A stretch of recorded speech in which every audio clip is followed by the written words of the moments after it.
The narrative's core revolves around the Lawrence sisters, Cassandra and Jessica, bound by a tangled web of affection, competition, and bitterness since their early years.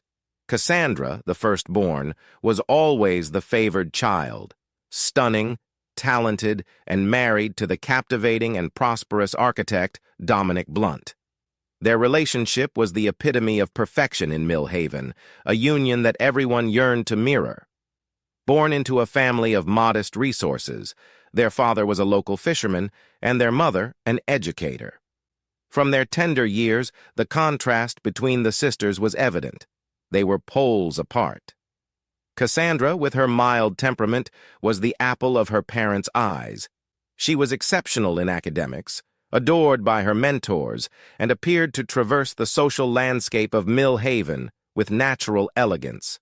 Her destiny seemed preordained. She would attend college, secure a reputable job, and establish a family with a decent man. Jessica, on the other hand, was a whirlwind of energy. From her first steps, she exuded a wild spirit that both captivated and disturbed those around her. Despite her intelligence matching that of her sister, Jessica's scholarly accomplishments were eclipsed by her defiant attitude and propensity for crossing lines. As they matured, the disparities between the sisters became increasingly apparent. Cassandra pursued an education degree, following her mother's path, while Jessica fluctuated between various disciplines, never truly discovering her niche. It was during this phase that Jessica's manipulative traits started to emerge. She would extricate herself from predicaments with her charm, employing her intellect and magnetism to manipulate situations to her benefit.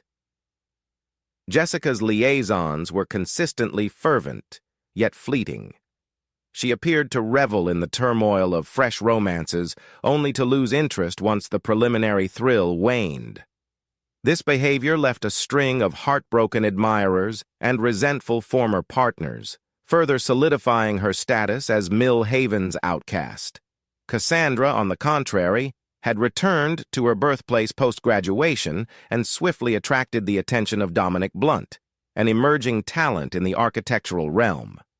Dominic had arrived in Mill Haven to supervise the renovation of the town's historic beacon, but found himself enchanted by the town's serene beauty, both in its scenery and in Cassandra herself.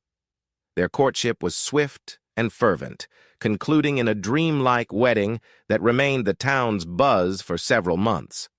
Dominic's profession continued to prosper, and soon he and Cassandra resided in a stunning abode overlooking the sea. Their life together appeared to be a contemporary fairy tale, but beneath the veneer of their idyllic marriage, fissures were starting to emerge. Cassandra, always the obedient daughter and spouse, discovered herself longing for more.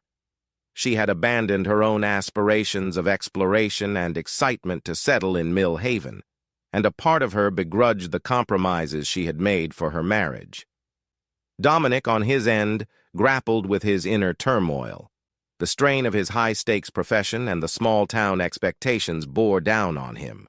He cherished Cassandra profoundly, but there were instances when the flawlessness they were obliged to preserve felt stifling.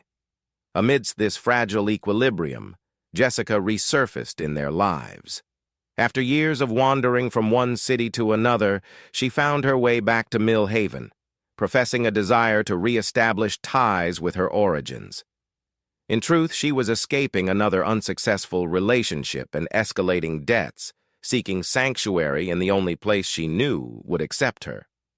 Cassandra, always the compassionate sister, warmly received Jessica, providing her a temporary haven until she regained stability. However, as Jessica acclimated to life in the Blunt residence, the dynamics among the trio started to alter in subtle yet impactful ways. The scene was prepared for a saga that would rock Mill Haven to its foundation, irrevocably transforming the lives of everyone involved. Initially, her presence appeared to rejuvenate Cassandra and Dominic's bond. Evenings brimmed with mirth and nostalgia as the sisters made up for lost time, with Dominic assuming the part of the considerate husband and brother-in-law. Yet, as days morphed into weeks, Jessica's genuine motives started to reveal themselves. Her gaze would fixate on Dominic a tad too long, her casual brushes becoming more recurrent and intentional. She would concoct pretexts to be alone with him, soliciting assistance with her vehicle, requesting counsel on job applications, or merely encountering him in the kitchen late at night when Cassandra had retired. Dominic, initially unaware of Jessica's overtures, discovered himself progressively captivated by her lively character. While Cassandra was consistent and dependable, Jessica was impulsive and thrilling. She listened with intense interest to his architectural concepts, posing insightful inquiries that made him feel genuinely comprehended. In those instants, Dominic experienced a spark he hadn't felt in ages. Dominic was a man of integrity, committed to his spouse and the life they had constructed together. He endeavored to estrange himself from Jessica, fabricating reasons to devote more time at the workplace or undertaking additional assignments that distanced him from home. However, Jessica was not readily disheartened. She detected the internal conflict in Dominic's gaze and perceived it as a challenge rather than a hindrance. She started to spin a meticulous web of allure, exploiting his vulnerabilities and unrealized longings. One night, as Cassandra participated in a school board assembly, Jessica engineered an apparently harmless dinner with Dominic. She prepared his preferred dish, uncorked a bottle of pricey wine, and cultivated an ambiance of closeness that was challenging to withstand. As they conversed deep into the night, Jessica artfully guided the dialogue towards Dominic's passions and aspirations, domains where she was aware Cassandra had never completely bonded with him. Dominic experienced a surge of emotions, admiration, longing, and immense remorse.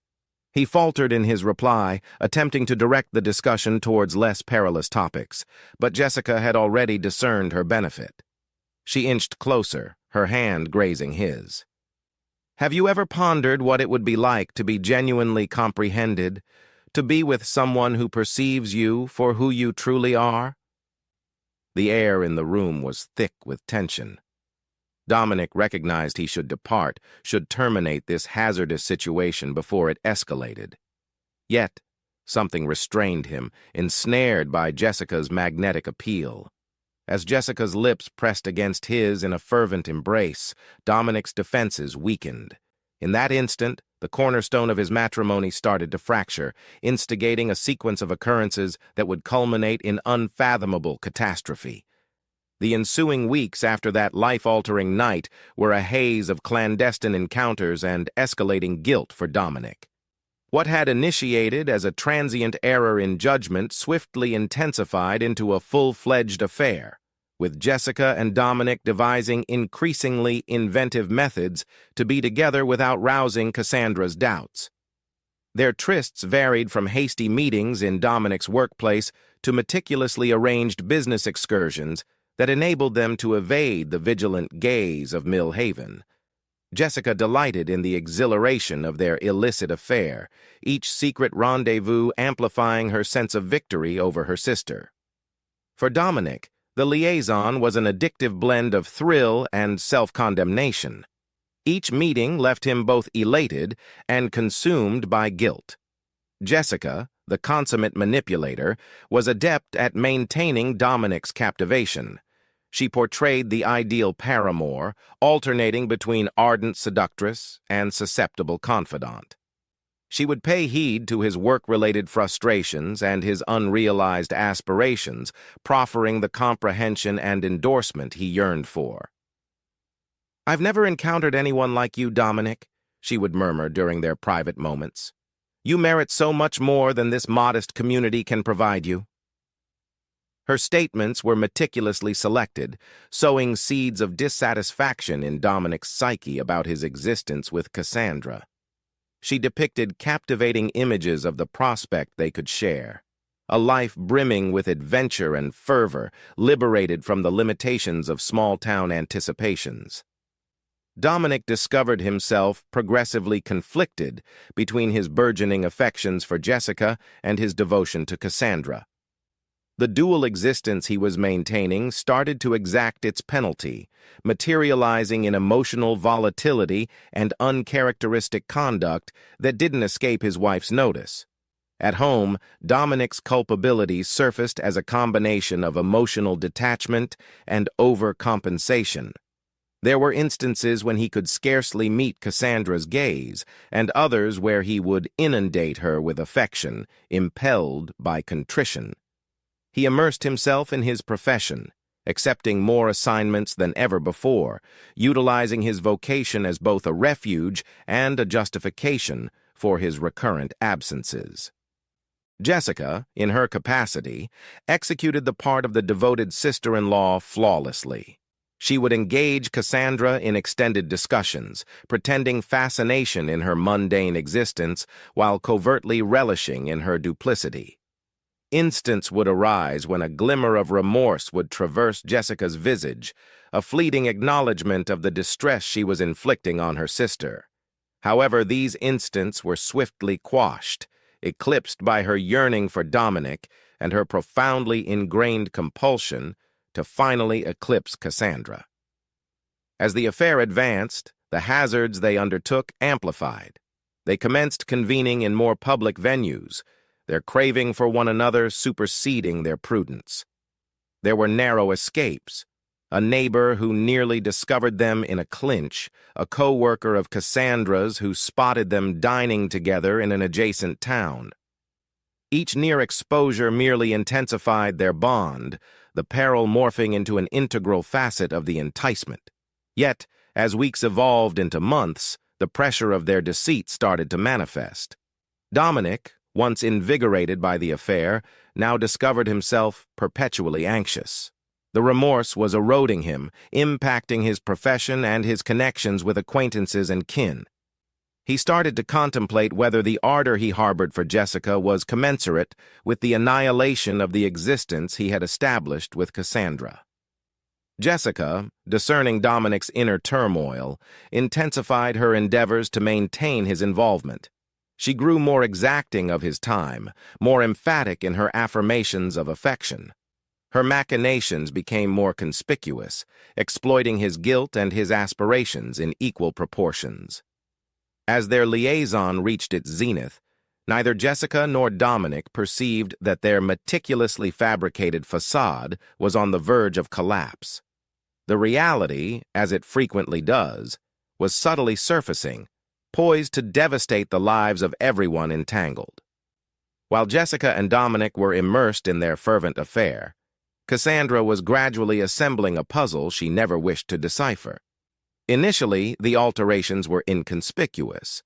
An enduring aroma of unfamiliar fragrance on Dominic's attire, muted phone dialogues that would suddenly cease when she entered the chamber, and an emotional detachment that appeared to widen with each transpiring day.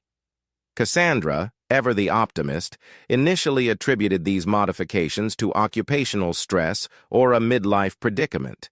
She endeavored to mend the escalating rift between them, organizing romantic suppers and weekend escapes, only to encounter lukewarm enthusiasm from Dominic. Paradoxically, her sister Jessica assumed the role of her confidant during this period, proffering sympathetic ears and comforting words that only served to exacerbate the sting of duplicity.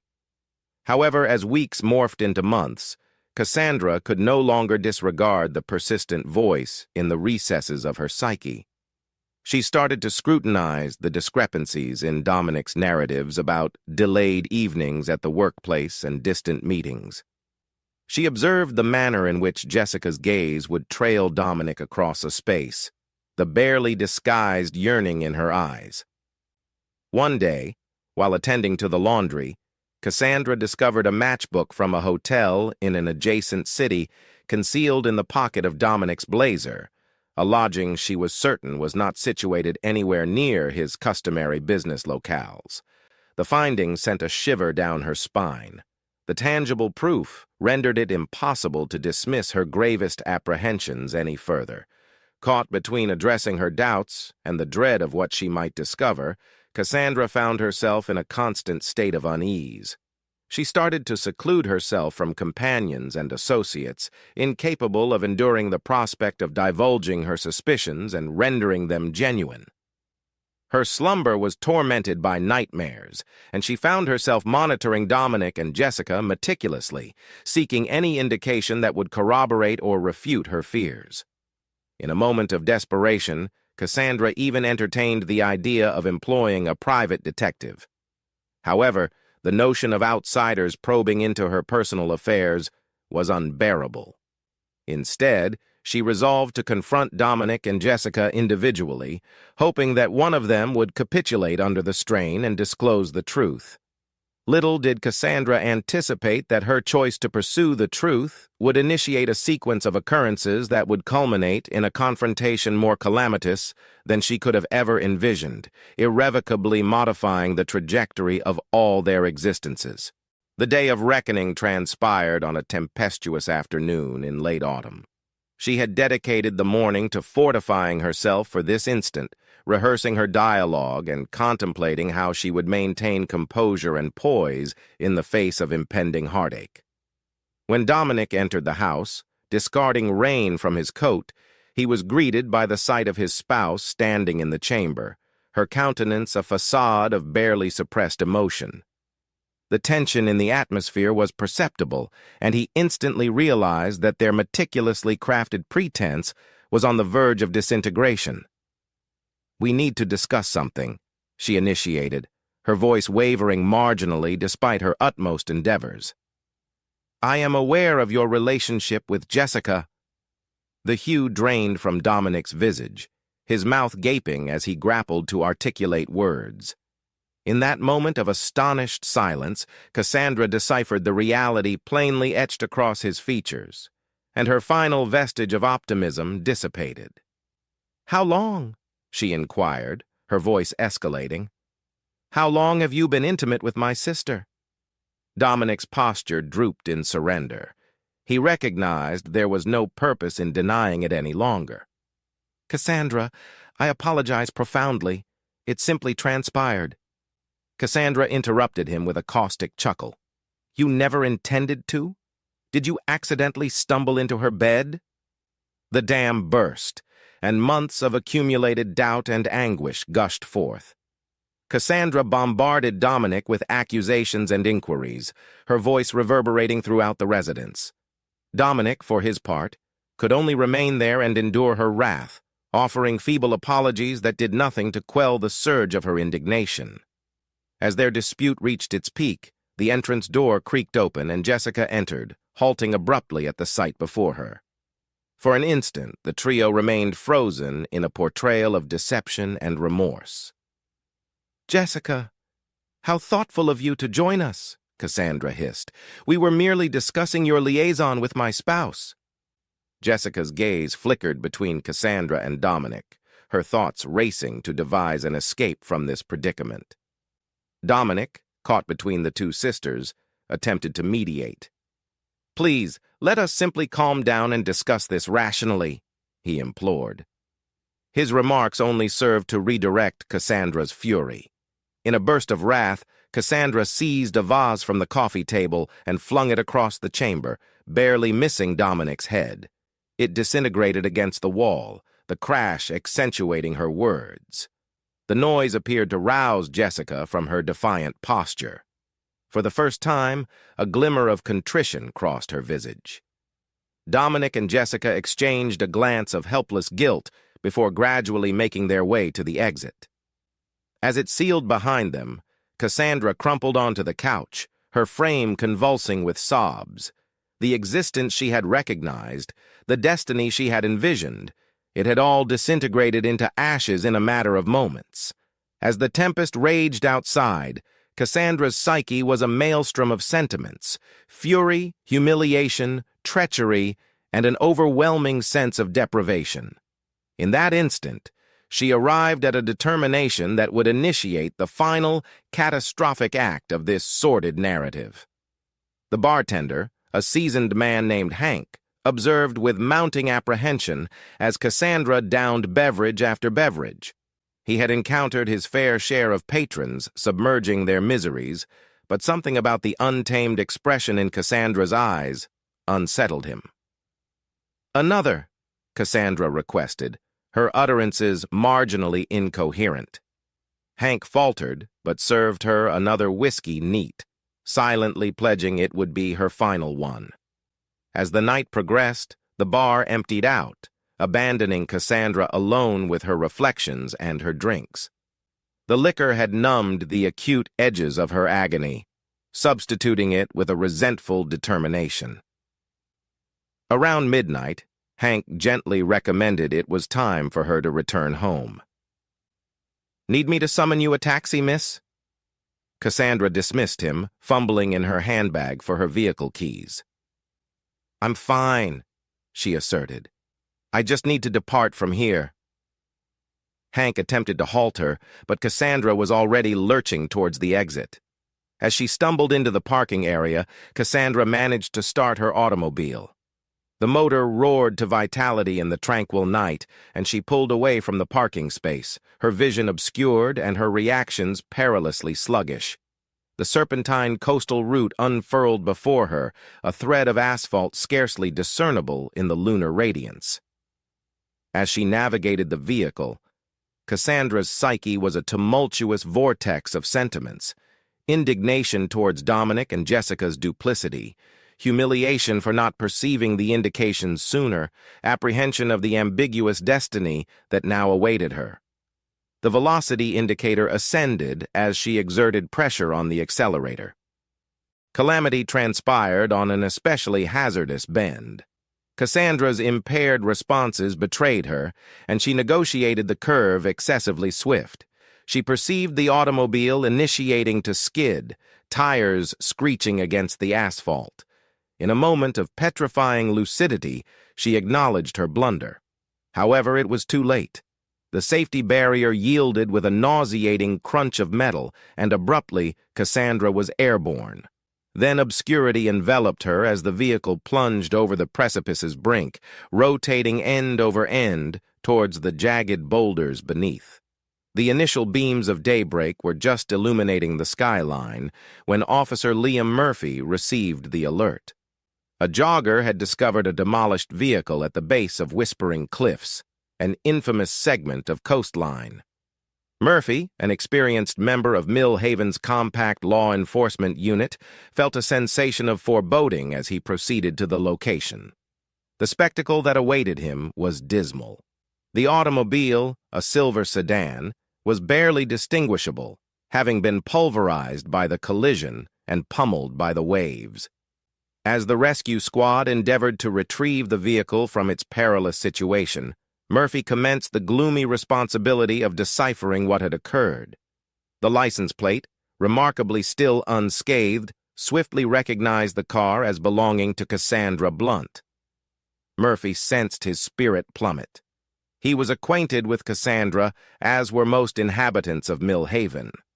The notion of conveying this information to her kin loomed heavily upon him. As the day progressed and the complete magnitude of the catastrophe became evident, murmurs started to disseminate through the community. Cassandra Blunt deceased in what appeared to be an inebriated driving mishap. It seemed implausible, entirely out of character for the woman everyone regarded as dependable and rational. Detective Sarah Watson, summoned from the nearest metropolis to direct the inquiry, discerned there was more to the narrative. Her astute observation noted particulars that didn't entirely coincide. The absence of skid marks on the route, implying no effort to decelerate. The peculiar angle of the car's course off the cliff, the fact that Cassandra had been consuming alcohol independently, something her companions affirmed she never did. Upon Watson's arrival at the Blunt abode to disclose the news, she was struck by the tangible tension in the atmosphere. Dominic Blunt's response to his spouse's demise appeared strangely subdued, tainted with guilt. And the presence of Jessica Lawrence, Cassandra's sister, in the dwelling at such an early hour aroused immediate suspicion. In the subsequent days following Cassandra's demise, Detective Watson engrossed herself in the inquiry, unveiling the chaos beneath Mill Haven's seemingly idyllic facade by delving into its depths. Her initial course of action involved retracing Cassandra's ultimate hours, a mission that directed her to the rusty anchor and its hesitant bartender, Hank. Hank's narration of Cassandra's condition on the evening of her passing depicted an image of a woman in profound emotional turmoil. "She was consuming them as if there was no tomorrow," he conveyed to Watson, remorse engraved on his worn visage. "I endeavored to prevent her from driving." This statement starkly contradicted everything Watson had learned about Cassandra from acquaintances and colleagues. The woman they portrayed was prudent, accountable, not someone who would indulge in excessive drinking and subsequently operate a vehicle. Watson's doubts intensified. Her subsequent concentration was on Dominic Blunt and Jessica Lawrence. Their demeanor since Cassandra's death had been peculiar, to say the least. Rather than mourning independently, they appeared to be relying on each other for comfort, their exchanges characterized by significant looks and muted dialogues that would suddenly halt as others neared. A turning point transpired when Watson conversed with Cassandra's dearest friend, Olivia Chen. Initially, Olivia was hesitant to disparage the deceased or inflict additional anguish on the family. However, as Watson delicately persisted, the floodgates opened. "Cassandra had confided in me merely days prior, before it transpired," Olivia confessed, her voice wavering. "She harbored suspicions that Dominic was engaged in an affair with Jessica." This disclosure shed new light on the entire case. Watson promptly sought to substantiate this data, delving further into Dominic and Jessica's recent actions. Financial records revealed dubious transactions, hotel reservations, lavish presents, that coincided with instances Dominic had asserted to be on business excursions. As the proof accumulated, Watson summoned Dominic and Jessica for individual interrogations. Subjected to the detective's persistent inquiry, their meticulously fabricated alibis started to disintegrate. It was Jessica who capitulated initially. "Indeed, we were engaged in an affair," she admitted, tears cascading down her cheeks. "Cassandra discovered that night. We had a colossal disagreement, all three of us, but I vow we were unaware she'd departed the residence after we left." Dominic, faced with Jessica's admission, ultimately acknowledged the affair. However, he vehemently rejected any participation in Cassandra's demise. "We committed a grievous error," he stated, his voice devoid of emotion due to remorse. "But I cherished Cassandra. I would never have desired this." Watson believed they were being truthful about not directly causing Cassandra's death. However, she recognized that their actions had instigated the tragic occurrences. The detective's report depicted a lucid image. Cassandra, devastated after uncovering her spouse's infidelity with her own sister, had sought comfort in alcohol. Her choice to operate a vehicle in that condition, while ultimately her own, was the direct consequence of the emotional distress inflicted by Dominic and Jessica's treachery. Ultimately, no criminal accusations were lodged in connection to Cassandra's death. However, in the court of public sentiment, Dominic and Jessica were already condemned. The reality of their liaison disseminated through Mill Haven like wildfire, permanently tarnishing their reputations and guaranteeing that Cassandra's demise would haunt them for the remainder of their lives. As the passage of time commenced, the acute anguish of the incident started to wane. Nevertheless, their influence on Mill Haven persisted. The community would eventually reclaim its external semblance of serenity, but its inhabitants bore with them the awareness that beneath the tranquil surface of small-town existence, passions and secrets could surge with lethal force. The catastrophe of Cassandra Blunt had irrevocably transformed the essence of Mill Haven, leaving an indelible impression on all who resided there.